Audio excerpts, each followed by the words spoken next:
इस वक्त की खास खबर सिद्धार्थनगर में ब्लॉक प्रमुखी के चुनाव को लेकर राजनीतिक छींटाकशी और आरोप प्रत्यारोप का दौर शुरू हो चुका है। इस क्रम में आज सपा नेता चिंकू यादव ने अपने डुमरियागंज कार्यालय पर पत्रकारों से बात करते हुए प्रशासन के ऊपर गंभीर आरोप लगाया है और उनके सत्ता पक्ष के इशारे पर काम करने की बात कही। सपा नेता ने प्रशासन से निष्पक्ष तरीके से चुनाव कराने की चुनौती देते हुए ये कहा है कि अधिकारियों ने संविधान की शपथ ली है, इसलिए उन्हें संविधान की रक्षा के लिए निष्पक्ष तरीके से चुनाव कराना चाहिए। किस हिसाब से आप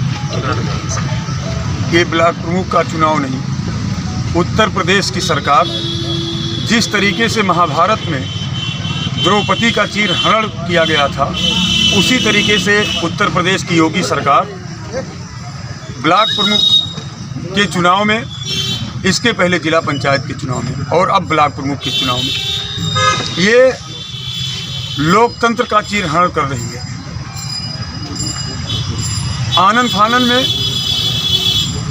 डेट घोषित कर दिया जाता है और उसके बाद में कल हमारे घर के चारों तरफ पुलिस का पहरा बिठा दिया गया। जो मेरे गांव की तरफ, मेरे घर की तरफ जा रहा था, उसे डुमरियागंज की पुलिस और सिद्धार्थनगर का प्रशासन उसे वापस करने का काम कर रहा था। कल मैंने क्षेत्र पंचायत की एक बैठक बुलाई थी अपने घर, जिसमें काफ़ी संख्या में हमारे घर क्षेत्र पंचायत सदस्य गए थे और जिन लोगों ने हमसे वादा किया था कि इस क्षेत्र पंचायत के चुनाव में, ब्लॉक प्रमुख पद के चुनाव में वो समाजवादी पार्टी की कैंडिडेट को वोट करेंगे, लेकिन मेरे घर से लौटने के बाद और रास्ते में लौटने के बाद डुमरियागंज की पुलिस उन क्षेत्र पंचायतों को पकड़ करके और सीधे भाजपा के प्रत्याशी के घर पहुंचाने का काम किया है। मैं समाजवादी पार्टी का एक कार्यकर्ता होने के नाते और डुमरियागंज का एक जिम्मेदार नागरिक होने के नाते मैं प्रशासन से मांग करता हूं कि अगर जरा सा भी गैरत है तो डुमरियागंज में ब्लॉक प्रमुख का चुनाव निष्पक्ष करवा दें। उसके बाद देखें कि ब्लॉक प्रमुख सत्ता पक्ष का होता है या ब्लॉक प्रमुख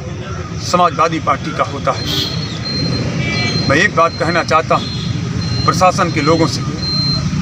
ये सरकारें किसी के बाप की बपौती नहीं है।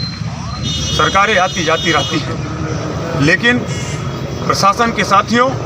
आपको इतना याद रहना चाहिए कि आपने जिस लिए संविधान की कसम खाई थी, उस संविधान की आज आपके द्वारा धज्जियां उड़ाई जा रही है। ये ठीक बात नहीं है और मैं एक बार फिर प्रशासन से निवेदन करता हूं कि जिन बीडीसीओं को ज़बरदस्ती भाजपा के प्रत्याशी के घर, उनके कैंप में भेजा गया है, पुलिस के दबाव में पुलिस लगातार क्षेत्र पंचायत सदस्यों को फ़ोन कर रही है, धमका रही है। मेरे पास उसका रिकॉर्ड भी है और ये रिकॉर्ड आप देख लीजिए। एक सुधीर राय हैं डुमरियागंज में, सुधीर राय हैं डुमरियागंज में, उनका मेरे पास, उनके नंबर का, उनके कॉल का मेरे पास डिटेल है। इसलिए साथियों, मैं कहना चाहता हूँ कि ये जो ओछी हरकत, इसको बंद करें, अन्यथा हम समाजवादी पार्टी के लोग संघर्ष की कोख से पैदा हुए हैं और संघर्ष करना भी जानते हैं। आज आप ज़बरदस्ती ले लेंगे, कल जनता का आशीर्वाद हुआ अगर, तो फिर आपको भुगतना पड़ेगा।